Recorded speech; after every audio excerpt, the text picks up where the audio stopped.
नमस्ते, Pushpa Hindi DSC classes 10 में आप सबका स्वागत है। आज हम जो है समासों में अंतर के बारे में आज हम लोग पढ़ेंगे। समासों में अंतर में जो बहुव्रीहि समास और कर्मधारय समास में अंतर किस तरह से है, उदाहरणों के द्वारा हम लोग पढ़ेंगे।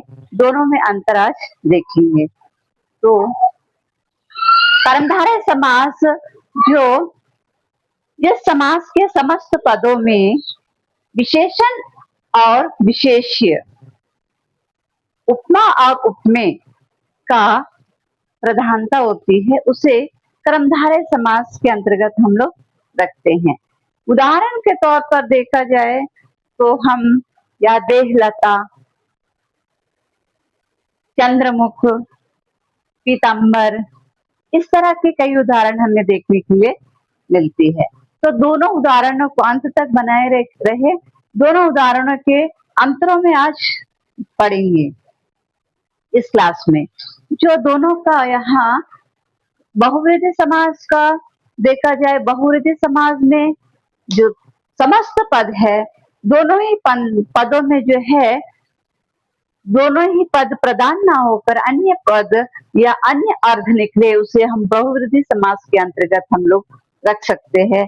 तो आज इस क्लास में जो कर्मधारय समास और बहुव्रीहि समास में अंतर, कर्मधारय समास में विशेषण या विशेष्य अथवा उपमेय और उपमान का प्रयोग होता है, उसे हम कर्मधारय समास कहते हैं। जैसे देहलता, देह रूपी लता, इसमें अंतर देखा जाए तो इसमें देह की उपमा लता से की गई है या देह की विशेषता लता से बताई गई है, इसलिए यह कर्मधारय समास है।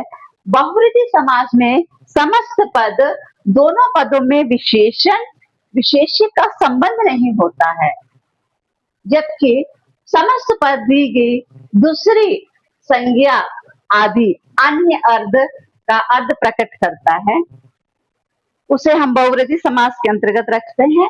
जैसे दशानन, लंबोदर, वीणापाणी, इस तरह से जो तीसरा अर्थ निकले। यहाँ एक उदाहरण के तौर पर दशानन, दश है अनन, जिसके अर्थात रावण, जो रावण जो शब्द हुआ यहाँ, जो ये तीसरा अर्थ हमें प्रकट करता है।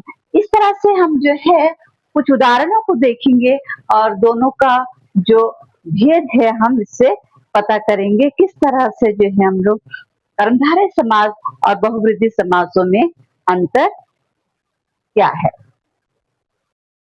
इसमें समस्त पद दशानन की विशेषता को प्रकट करके किसी दूसरी संज्ञा अन्य अर्थ रावण के अर्थ को प्रकट कर रही है, इसलिए यह बहुव्रीहि समास है। उदाहरण बहुव्रीहि समास और कर्मधारय समास में देखिए कुछ उदाहरण। जो समस्त पद विग्रह समास, बहुव्रीहि महावीर, समस्त पद में महावीर, महान है जो वीर, जो महान है जो वीर, ये दर्शा रहा है कि समास जो है कर्मधारय समास।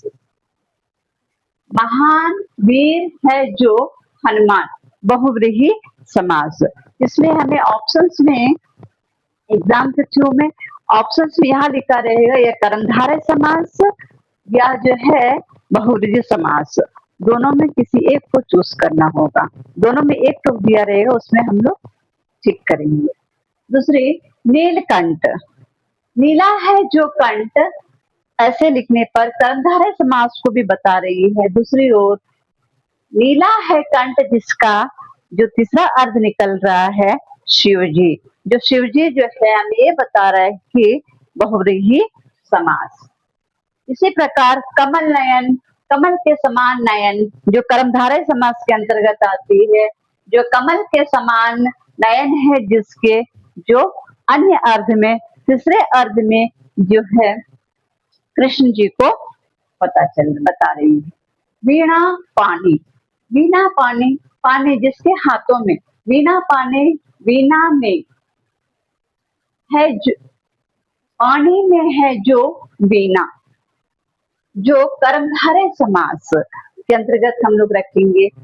और वीणा है पानी में जिसके, जो सरस्वती माता, बहुव्रीहि समास के।